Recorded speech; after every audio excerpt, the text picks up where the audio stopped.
Hi, my name is Koku with blackfilm.com, and I'm here with Keith Arthur Bolden, actor, professor, father, husband. Thank you so much for joining me. Very much so, all those things, right? A lot of hyphenates. A lot of hyphenates. Yes. Exactly. Yes. One of those Yes. people. So, Keith, where are you from?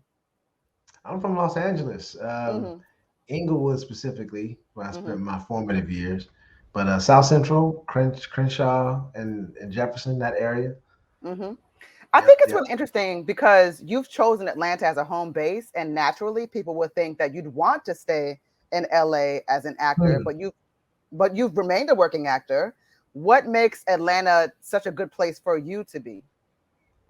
It was the right fit for me. I'll say Hmm. that. Hmm. At the time, it was all about timing. Like we left New York too early, and Mm. we got to LA too late. It was Mm. like Goldilocks, and Atlanta was just right. And so with having lived in the Midwest, getting my training at Illinois and living in New York and living in LA, and bringing that body of work to Atlanta, it was just beneficiary for me in my career at the time to come Hmm. with that resume for the industry that was just kind of starting to bubble. That was 2013. It was already going on, but it kind of really popped like around Hmm. 2013, 2014. Yeah. And especially now, like, do you think that it's necessary for anybody to? I mean, I guess to me, at least from what I see, it does seem like you kind of have to be in Atlanta, LA, maybe Chicago now too, or New York. Do you feel like you You have to know, be? before COVID, I would say yes, but since Mm. COVID, most people are doing. I'm directing a play in Florida Mm. next month, and Mhm.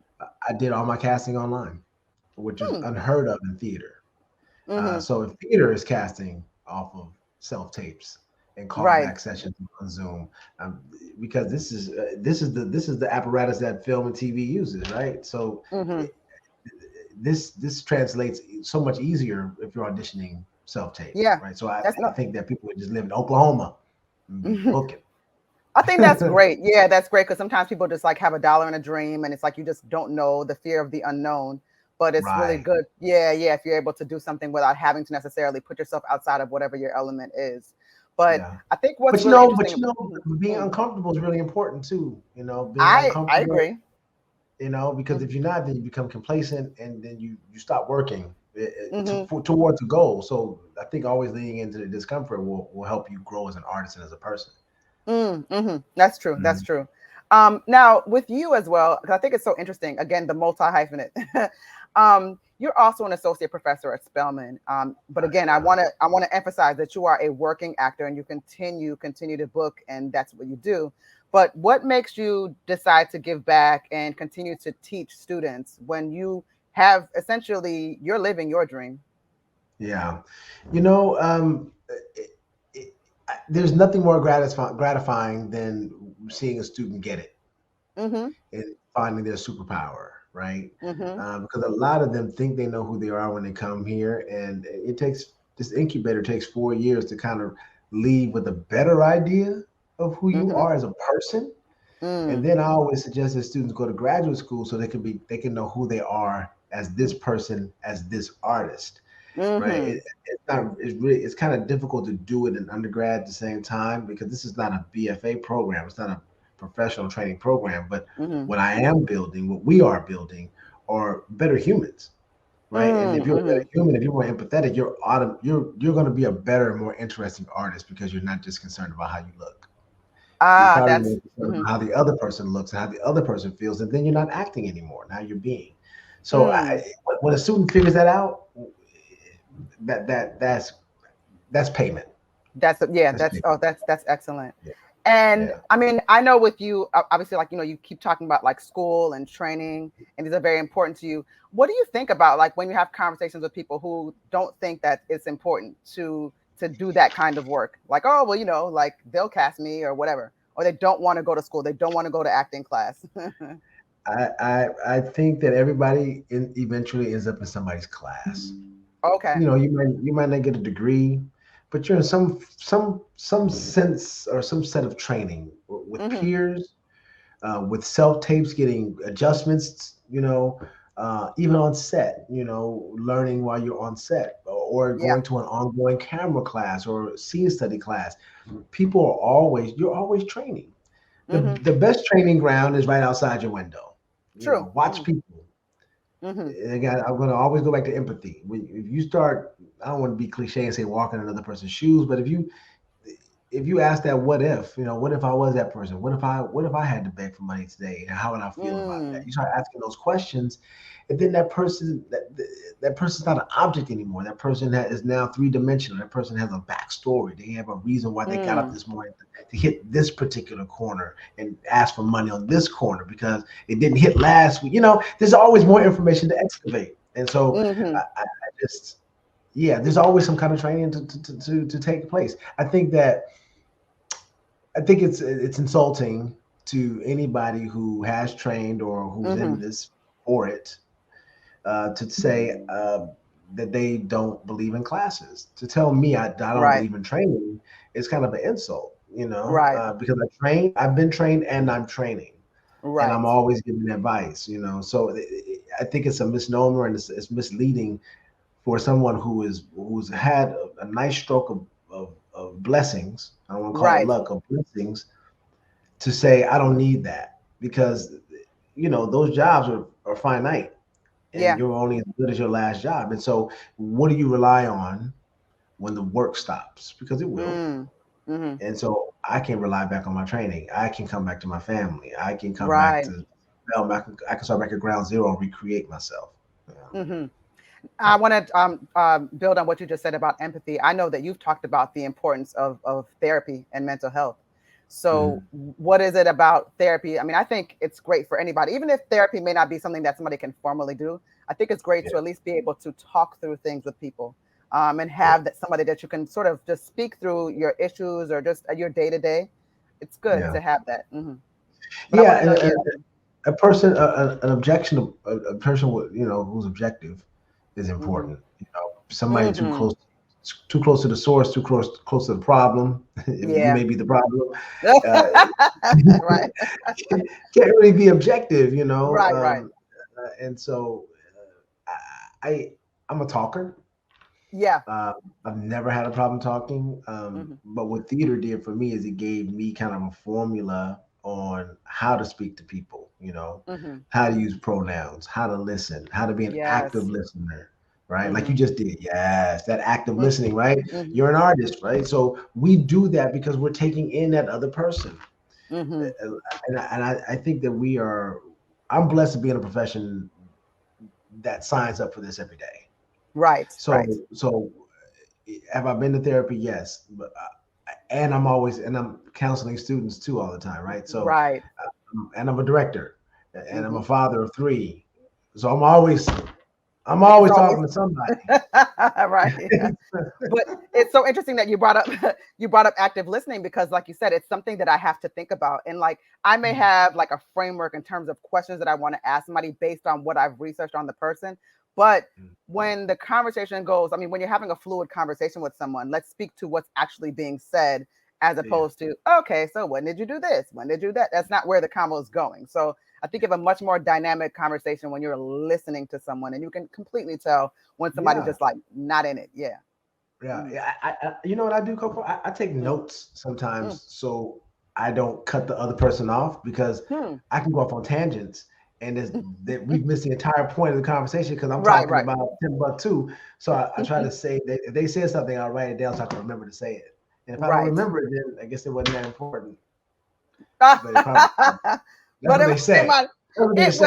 Well, sometimes it could be that they didn't emphasize it. So then if the person, in being an active listener, but also in being an active or a good communicator, then that person should be able to go ahead and maybe bring the point up in an appropriate way. Not like I just told you.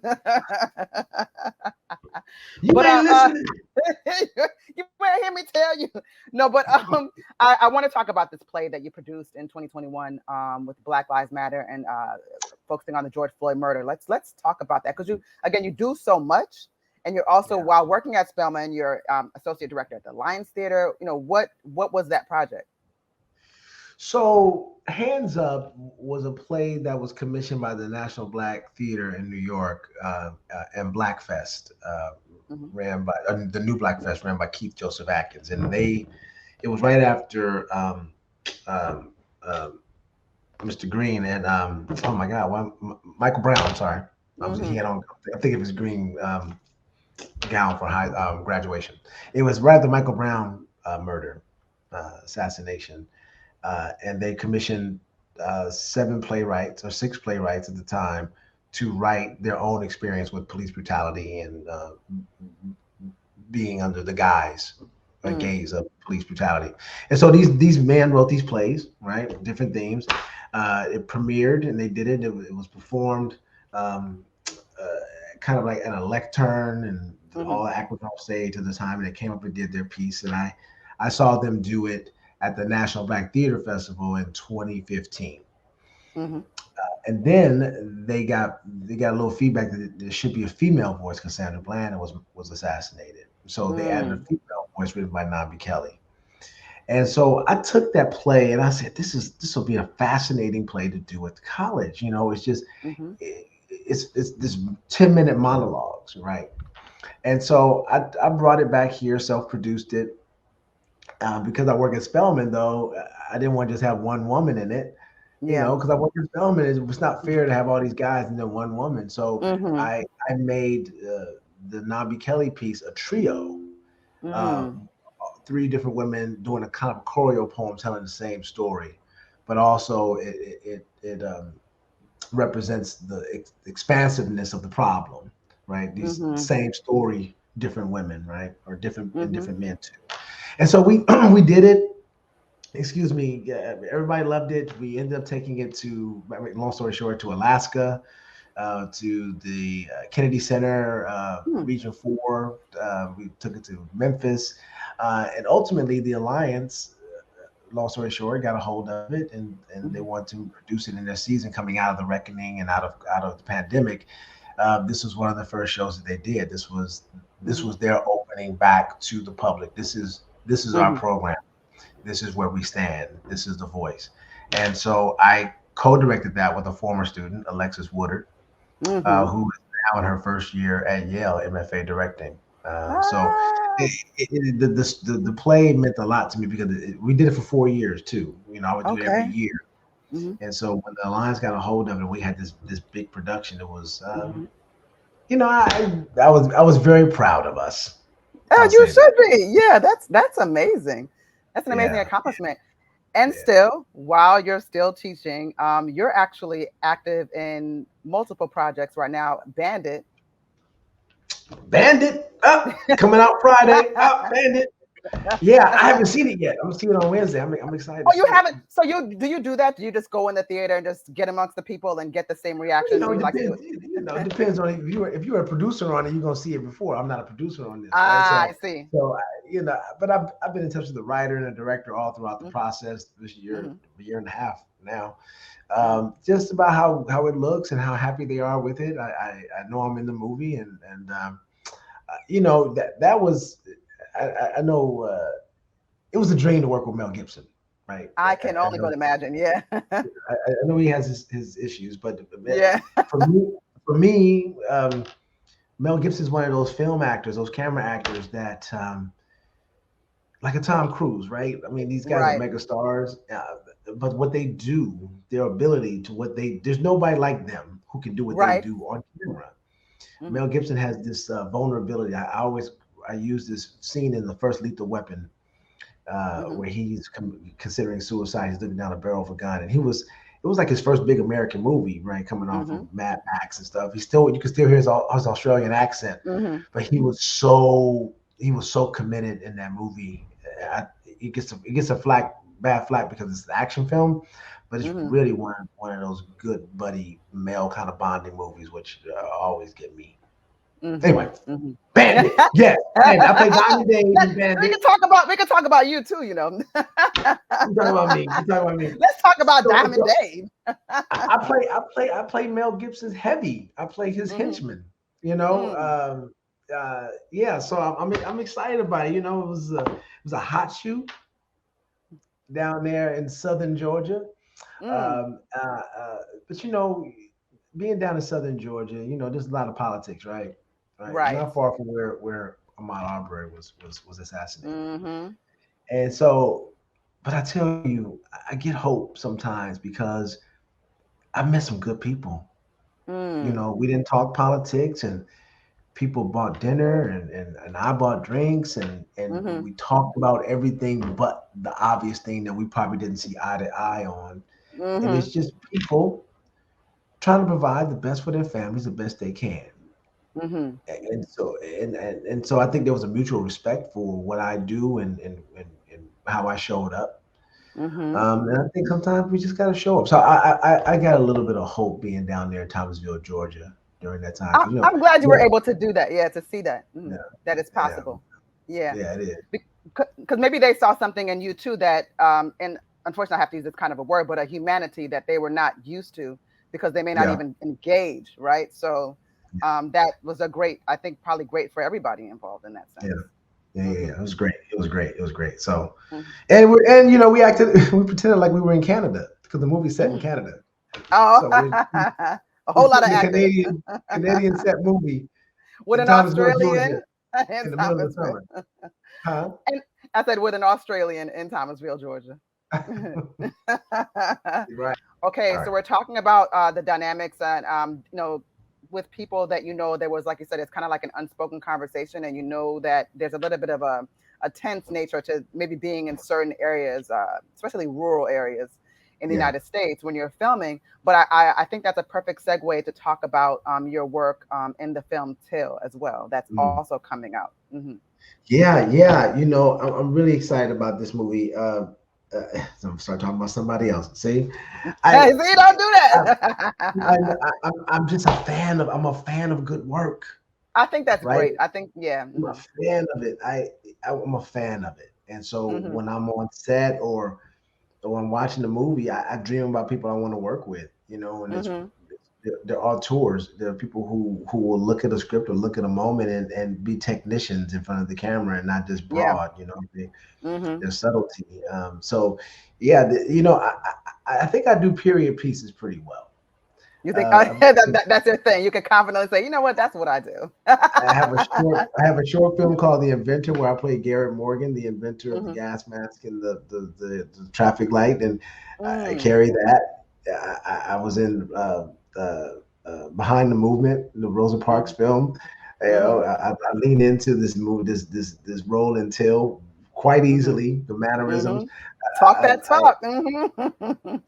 you know, I listen to a lot of standards. I listen to a lot of Frank Sinatra down in Washington. You know, Hmm. Tony Bennett. So it's already kind of in my soul. But then I also listen to a lot of West Coast hip hop. So then Hmm. I got that thuggish ruggish bone too. So I'm you know I keep them guessing. Keep the Yeah. heads ringing. You know. But now So, till hmm. oh go ahead. No. Go ahead. Continue. Continue. I don't want to cut you off. Going into Till. You know I'll tell this story about why I think movies like Emmett Till and Hands Up plays need to be done. I was in Mexico last year. Hmm. I always make friends in the pool playing pool volleyball, right? And usually Hmm. I'm one of the only black ones in there. But Hmm. you know, I am who I am. Hmm. Met two lovely white families. Hmm. One from Kansas City, teacher. The other from Alabama, former teacher, now working in private sector. Hmm. This man and his family, he had three children, but he had his nieces, nephews, wife, sister-in-law. There was like, I don't know, 12 of them. Hmm. And his mother came with her two grown daughters. Hmm. And so we got to a conversation about what I do for a living. And I said, well, I'm doing this and I'm in Cobra Kai. Oh, I'm in this movie called Till. Oh, Till, what's that about? Oh, it's about Emmett Till. Hmm. Who's that? Who's Hmm. that? And I said, I'm sorry. You don't, you're from Alabama and you don't know who Emmett Till is? Yeah, that's And, wow. and so what I realized in that moment, and they're in the education system. These are Hmm. teachers. These Mm, are wow. parents. These are parents of grown children. So that means if they don't know, their Hmm. children probably don't know. Hmm. And so I realized that this is why movies like this need to be made. This is why Hmm. movies like Till, like The Woman King, like, these movies need to be made because people don't know.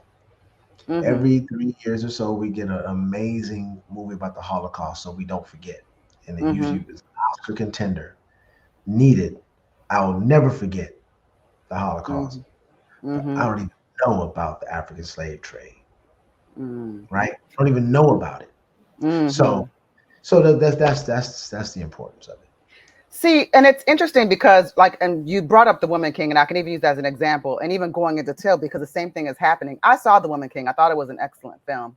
I mean, obviously, it's dealing with some elements of fiction to move along a film, as they have to like dramatize certain things. But Mm. what I've noticed, even like with some of the think pieces on either film, even before anybody even saw anything, is that they're saying like, why do we have to focus on our pain? Or people get really upset about these stories being told, and I'm just like, well, I know specifically with Till that there was blessings from the family. Like I looked into this for myself, so I feel like if the family says that this film is to be made, who am I to even give pushback? It's that thing I go back to about leaning into discomfort, right? Mm-hmm, mm-hmm, Um, there are a lot of people who want to police the protection for other people and their feelings and not let people actually deal with the feelings so they can heal from it. okay. Some people don't need advocacy. Some people actually need to lean into it so they can heal from it. Yeah, that's a Um, good point. we have not been able to heal from it because we're not able to lean. Right. There are too many detractors saying that we don't need it, even Mm-hmm. amongst our own, because they don't want to see it. Mm. But seeing it makes it real. Mm-hmm. Even though it's dramatized, like the images that's why the Emmett Till story is so amazing. Because when Mamie did the most courageous thing that anybody on this planet has ever done and display her son for days at a time, and she could Mm-hmm. smell his flesh rotting, if she can endure that, Mm-hmm. I can watch a 2 hour movie about it. Yeah. No. No fair. But Right? that's true. Mm-hmm. And so that we remember also that George Floyd is a repetition. It's a Mm. repetitious gesture of power. It's a, Mm-hmm. and submission Mm-hmm. and white supremacy. It's a gesture. Mm-hmm. You got to have a big public lynching every few years to Mm. keep a check. And so we Mm. have to break the habit of this repetitive gesture of hate and violence. We have to. Mm-hmm. Mm-hmm. We have to. And if Yeah. yeah, and if we don't focus on and really just putting it out there, like this is what's happening to us, then you're right. Then it just kind of goes away. So you're right. These stories. Continuously happening. Mm-hmm. Mm-hmm. Mm-hmm. Continuously happening. And I think the divide. Well, we get too deep in it, but the Mm-hmm. divide within us is between kind of the haves and the have-nots, where people don't they want to forget about it so they can move forward, and go to Mm-hmm. these places and just escape. But our communities have been decimated, and our doctors and lawyers don't live next door to the trash man anymore. So the community that we used to have, the community I grew up in on 35th and Normandy, at my grandmother's house, where everybody lived on the same street, and I couldn't Mm-hmm. go. We had to leave the house at 8:30 in the morning. We couldn't come back in. And for lunch, we came back and ate Mm-hmm. outside, and then we came back in the afternoon. We had to be outside playing all day, and Mm-hmm. everybody knew us, and A everybody real had a sense hand of in community. raising us. Mm-hmm. Everybody had a Mm-hmm. hand in raising us. We knew if we Mm-hmm. did something up the block on 36, that it was going to get back to my grandmother. We were going to be in trouble. But Mm-hmm. now what we do is we side with the children before we even listen to the adult, because Yeah. everybody thinks their child's perfect. I know my children ain't perfect. Right? I know I wasn't a perfect child. No, I'm not a perfect husband. I'm not a perfect man. I'm not a perfect teacher. I'm not a perfect friend. Right, I'm right. trying to be. Right. I'm It's all yeah. trying to be. We're working on ourselves. We're all works We're in working. progress. Yeah. At least we should Yeah. think that way too. It's very difficult for some people to do that, but then you kind of know what kind of person you're dealing with. But Yeah. because I Yeah. think you're a Yeah. Libra, right? You're a Libra like me. No, Gemini. Are you a Gemini? Oh God, you're a Gemini. Why I always get that reaction from people? Every time I say I'm a Gemini. Oh no, but no, Gemini is great for acting. It all makes sense. Uh, you know, I, I have been getting that response since I was in grade school. Oh, you a Gemini? Okay. Oh, but you know what, Keith? You a good Gemini. You okay? You a good Gemini. You wanted a good one. Come on. I don't know Isn't what the that heck that horrible? means. That It's is horrible. terrible. Like, It's no, you terrible. cool. Now you So good. You keep one of the good ones. you one of the good ones. You like maybe one or two. Terrible. I know. No. Terrible. But I think it's so interesting because, like, again, you're working, you have so many things going on. So, like, when you're auditioning, like, but then you go to class. But I guess are some of your students almost enamored with you? Because I know people can know you from different projects. Like, so what do you? Is it depending on where you are? There's somebody go, aren't you the guy from Cobra Kai? You guy from Terra Lake Drive? Like what? How do people know you usually? That's just kind of starting to happen. Oh, okay. Usually you can go to Publix and you may not. Oh, I don't know. I'm talking with my students specifically. Oh, the students. Okay. In public, nobody recognizes me. Really? Is that a good thing? You think? Huh? Is that a good thing? My ego wants to be recognized, but I think it's a good thing. That's fair. That's honest. My ego wants a. Hey man, good work. Right. Like yo, you see me out here. I think it's part of this too. It is business. Okay. Maybe I don't know. I think I'm in Atlanta, right? Right. Atlanta tries to deny what it is. Atlanta is an entertainment capital, and so there are no billboards everywhere. There's not the buzz. Cobra Kai has no buzz here, but in LA, I'm seeing all these crazy billboards. So, so I'm here, and people don't know it shoots here in Atlanta. Oh, I did not know it. I did not know that. It shoots here, and so when they see me, they'll look and they'll think, "Nah, they can't be him. Why would he be here? What was he doing here?" Because they don't think that people live in Atlanta. They think that the show shoot here and that. So they just so my wife also told me that I contort my face away. That why do you contort your face like that? Oh, she thinks that you don't look approachable. No, like I it's akin to me disappearing into my characters. I embody. I try to transform. So if it's a walk, if it's a breath, if it's a gesture, like this gesture may be different for one character, and then this gesture may be different for So I just kind of I play around with that, and so I lose myself a lot of times. Not in a method acting kind of way, but just some people are very method acting. They get really, really intense, where it's like you can't. Yeah, I'm not that guy.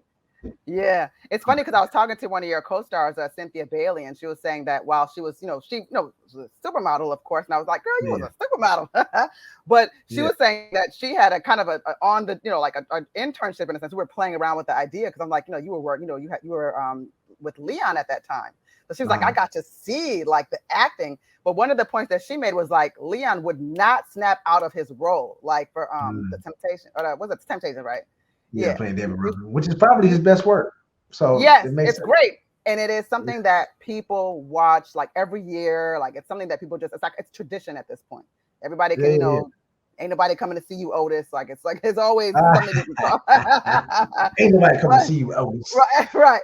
But her point was like she'd have to be like, "Yo, can you please snap out of it and take out the garbage?" And be like, "Oh yeah." Okay. But he was stuff to do. I'm trying to go see a movie. I can't watch Family Feud with you talking about ain't nobody trying to see you, Steve. Exactly. But so you bring up The Temptations, which is one of my favorite miniseries. My mom's too. But Kevin Arcadie, who wrote that, he's a playwright too. So we became friends. But he's a showrunner on Sacrifice, which I just shot an episode of Sacrifice in the second season. So it's just full circle. Talking about that's really cool. Yeah. Like now, this is one of my peers or a friend. That's actually really cool.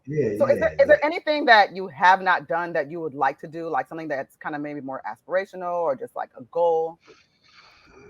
I want to finish the August Wilson Century Cycle as an actor / director. I don't have to act in every one, but I want to be involved in producing every one. I want to be on Broadway. I do want to do a play on Broadway. I want to do Ragtime the musical, playing Cole House Walker, and I want to play Walter Lee one more time before I get too old. No more. Yeah, so that's what I got. That's what you got. But see, Broadway, like, how do you feel like with these acting? I mean, like you've of course been blessed with being able to do some of the roles that are nearer to home. But something like Broadway, you could be doing a production and you'll be in New York for months and months and months at a time. If they pay me. Hey, my wife's in the business too, so she's okay. interim co-artistic director at the Alliance Theater here, and Mm-hmm. she's getting ready to go to New York next week for a workshop, and then she has a Mm-hmm. Broadway musical that she's associate director on with Kenny Leon, so she's gonna be down in the spring. So Mm-hmm. I'm gonna be in Florida directing Color Museum. I'm Mm. coming back once a week to teach my classes. Mm-hmm. Do Um, you are your children in the business, or do you intend for them to be in business? What do you think about no, that? they haven't shown an interest in it, and nor have they Okay. shown an interest in the work that we do. And you So would well, that's because listen, whatever the parents do, like a lot of times it's like you love your parents, you want to be like your dad. I You know kind of it's want to do what crazy. dad does. All their friends are fans of Cobra Kai. That's funny. Black Lightning. Hmm. But he's they're not moved. They are not moved, and they're good looking. They're good. We can make some They're money good off looking these kids, good right? looking kids. Like y'all They don't look want to like be their on TV. mamas. No, No, look at you. I need them to want to be on TV though, because Lauren, you got to see pictures of my kids. My kids are beautiful. My granddaughter, blue eyes, Oh, beautiful, just oh, beautiful. beautiful Oh babies. my god, Oh, that I need to that make is some so money off these hilarious. kids. Mm. Listen, you got to earn your keep. We raised you all this You time. know, you know, daddy need a check. Right, right. Buy dad a fast car, something, something fancy. That is so hilarious. No, but I think that a lot of what you do, like, it's just so interesting because you put so much of yourself into obviously your work, but the fact that you put so much of yourself into other people so that they can realize their Mhm. dreams, I think that's just so admirable. Both you and your wife, the kind of work that you do. I mean, because directing is a different beast. Acting, you kind of get to act a little bit more like it's like you're an independent contractor in a sense. Like it is all about you in that way. Mhm. But when you Mhm. start doing directing, production, teaching, things like that, I mean, it's a much more giving, and more of a Mhm. community relationship. It's more That's great. collaborative. It's more collab. Yes, yes, It's yes, more because you have to see it all and you have to yes. navigate it all. But a Hmm. buddy of mine, give a shout out Eric J. Little, a fellow actor, director, professor. He's over at Clark, Atlanta. Hmm. I was directing professionally for the first time, and actually, no, he was directing me in something between Riverside Hmm. and Crazy. And he said, I said, man, I don't know what to do, about directing. He said, listen, somebody told me something. I'll pass it on to you. He said, you don't have to have the right answer. Mm. You just have to approve the right answer. Mm. So that empowered me to say I don't have to have all the answers going in. That's right. They hired me for my energy, for my intellect, for my vision, Hmm. even if that vision is not fully realized, and Hmm. we'll figure it out. And so that Hmm. that was very empowering to me. So shout out to Eric J. Little, Shout my out man. AJ Little. Eric. No, no, that's what. Airy, airy. That's really good. I mean, I thank you so much for this conversation because a lot of times like you speak to people and I think that it's very inspirational. You're kind of letting people know like you should go to school. The opportunity is there to get some Yeah. formal training. We don't want to tell, but I think that one of the things, the takeaways that I got from you too is that there are serendipitous situations where it's like I was walking through Beverly Center and I was told that I should be cast as the lead and so and so, and I never acted a day in my life. Yeah, that has happened before, but it don't happen like that. It don't happen like that, and those people don't really have a sustainable career. You know what I mean? I mean, Right. because it's not in them. Hmm. This thing has to be in you. You have to be. I think that the best actors would do it for free. Yeah, that But yeah. we got a mortgage. We want to have a life. Mm, And there are people who want fame and fortune, and that's fine. And there's a segment of television and industry for that. that feeds into that. Yep. Stay in that lane. You know what I'm Yeah. saying? Why you don't come do Tennessee Williams and August Wilson if that's not your Hmm. thing, If to that's try yeah. to legitimize yourself. Um, Hmm. and so I just I want to play, but I think even if there are people who are naturally talented who don't feel like they need training, they'll get it eventually, right? And there are Yeah, like people you with said, no you'll find it talent in your environment. Hmm. in your environment, and there Hmm. are people who have no talent but work Hmm. really hard. Hmm. I I love respect that playing. though. I love playing in the sandbox with those people, Hmm. right? Um, I mean, I've gotten a few of those people into graduate school because of their Mm. dedication, right? Hmm.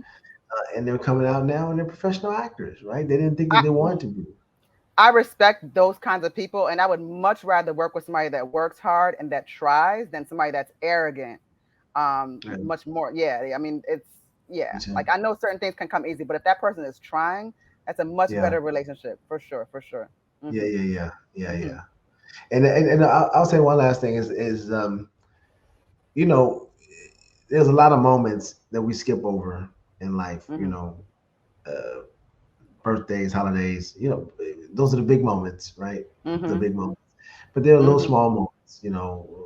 A bird, flying by. Somebody tripping Mhm. outside, a friend helping that person up. That's a moment. Mhm. You build all those moments, and then you have movement, right? Mm. So even Mhm. the moments that you are clocking in your life that you're writing about, it it inspires movement in you, Mhm. creativity, movement forward, because you're looking at humanity and you want to see more of it. So nobody's going to sit in this window and look at the same traffic every day if they're taking in the moments. So moments Mm. create movement to me. Ah, that's wonderful. That's such a great take. I'm going to write that one down. Thank you. Thank you for everything. Yeah, just give me my credit. Exactly. Keith Arthur Bolden said. Thank you so much for talking to me. Again, once Of again, my course. name is Koku with blackfilm.com. I'm here with Keith Arthur Bolden. He is a man of many talents, an inspiration to many, and he also is teaching at Spelman College. So if you need to get your acting together, he can help you. And then you've got the theatrical pursuits. We're going to get him on Broadway with his wife. That's next. And then you've got your different products that you've talked about. And as far as manifesting those things that you're looking forward to in the future, I cannot wait. And right now, people can see Bandit is in theaters now, and Till will be out on October 14th, but it is scheduled to premiere at the New York Film Festival on October 1st. I did my homework.